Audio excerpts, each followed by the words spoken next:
Hi, my name is Omar. I'm from Morocco, and I'm studying international business. This is my story of how I improved my English, and how one random encounter changed my learning journey forever. It was a sunny morning in spring. I was on a train traveling from Paris to Lyon. There were a few passengers, but what caught my attention were two young men sitting opposite me. They were speaking in English, fast and fluently. I listened carefully, trying to understand. I had just started learning English a few months ago, so it was difficult. I didn't know many words, and their accent was different from what I'd practiced in books. But I wanted to try. I leaned forward and greeted them with a smile, saying, "Hello. I learn English. Can I try speak?" They paused, then smiled back warmly. One of them said, "Of course.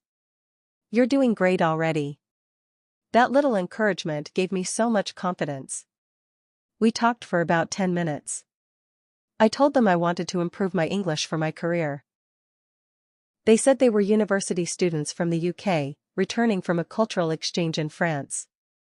Before getting off, they gave me their contact details and invited me to visit them in London. After that day, something inside me changed. I started studying English every day. I watched English movies with subtitles, read children's books, and practiced vocabulary on flashcards. 6 months later, my English was stronger, but I wanted more. So, I made a decision. I booked a flight to London. My journey in London begins. I enrolled at a language institute in the city. My first class was on a Monday. I was nervous. I didn't know if I'd fit in or be able to keep up. But then, our teacher walked in, a kind and energetic man named Mr. Collins. His smile instantly put me at ease. We had students from all over the world, Turkey, Brazil, South Korea, and even Ukraine. Mr. Collins asked us to introduce ourselves. Then he said something I'll never forget. To speak English well, you don't need to study harder, you need to live the language. He explained that his teaching method was based on usage rather than study. We wouldn't have to memorize endless grammar rules or read thick textbooks. Instead, we would talk. A lot. We would listen to English, speak it, think in it, and gradually, it would become natural. What I learned about learning. One student raised her hand and asked, "Sir, what's the best way to learn vocabulary?" Mr. Collins replied, "Read. Reading is the secret weapon. People who read learn twice as fast. But don't read anything. Read what interests you, novels, stories, articles. When you enjoy the story, your brain learns faster." He gave us some simple advice. Read 30 minutes a day. Choose interesting, level-appropriate material. Keep a dictionary handy. Don't stress over every word, understand through context. He also said, when you see a new word, look it up and say it out loud. The more you repeat, the more you remember. No need to write it 10 times. Your brain remember. Better when you feel joy while learning. Searching for a job. That week, I decided to look for a part-time job. I wanted to earn some money, but also practice my English in real situations. My classmates recommended the local job center. I walked in and met a friendly woman at the desk. "Hi," I said. "I'm a student. I want a job to speak English." She smiled and said, "You're in the right place. We have openings at a cafe and a small bookshop." I was tempted by the bookshop, but the cafe would give me more chances to talk with customers. So I said yes. I started that Thursday. It was busy, chaotic, and absolutely wonderful. I made mistakes, of course. Once I said burger with window instead of burger with onion, and the customer laughed. But he was kind, and we both laughed together.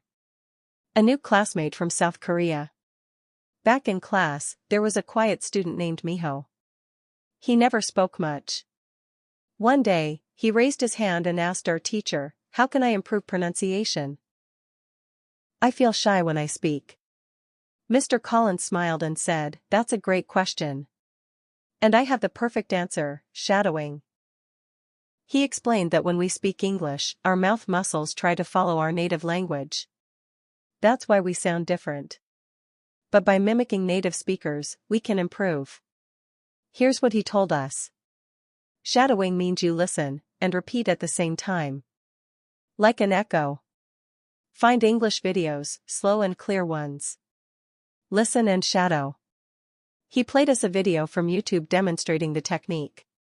Then we practiced for 3 minutes. It felt awkward, but fun. I realized that I had never paid attention to how my mouth moved while speaking. Shadowing showed me a new path. Joining the football club. That afternoon, I asked at the reception if there were any sports clubs. I missed football. The receptionist smiled and said, "Training is today at 5. I joined the team and met players from all around the world: Spain, Egypt, Thailand, Colombia. We didn't always speak the same language perfectly, but we understood each other. That's the power of sport and language together." A special guest in class. On Thursday, we had a new student, Sophia, from Argentina. But she wasn't completely new. She had attended this school last year for just 2 weeks. When she introduced herself, we were stunned. Her English was fluent. Her pronunciation was amazing. Our teacher beamed with pride. "Sophia, your school in Argentina must be excellent." But Sophia said something unexpected. "I don't go to any school. I learned at home. I used reading, shadowing, and something else, thinking aloud." That was new to me. "What is thinking aloud?" I asked. She explained, "You talk to yourself in English, out loud. All the time. It sounds weird, but it works. Learning to think in English." Mr. Collins explained more. "Most of us think in our native language. But if you start thinking in English, even simple thoughts, you begin to live in English." Sophia gave us an example. "I wake up and say, I am tired. But I have school today. I will do my best. I will speak English. I will listen. I will learn. Every thought, I turn it into English. Even if it's simple." That made sense to me. From that day, I started talking to myself in English. On the bus, in the shower, while cooking. I stopped caring if people thought I was odd. My goal was fluency, and I was ready to sound crazy for it. Final thoughts. It's been 6 months since I arrived in London. I've grown a lot. I now speak with more confidence. I still make mistakes, but I use English every day. If you want to learn English like I did, here's my advice. Read. Listen. Think. Speak. Do each one for 40 minutes a day. Use your interests to fuel your progress. Use shadowing to sharpen your pronunciation. Use thinking aloud to build fluency. And most importantly, don't be afraid to speak. Because when you speak, you connect. And when you connect, you grow.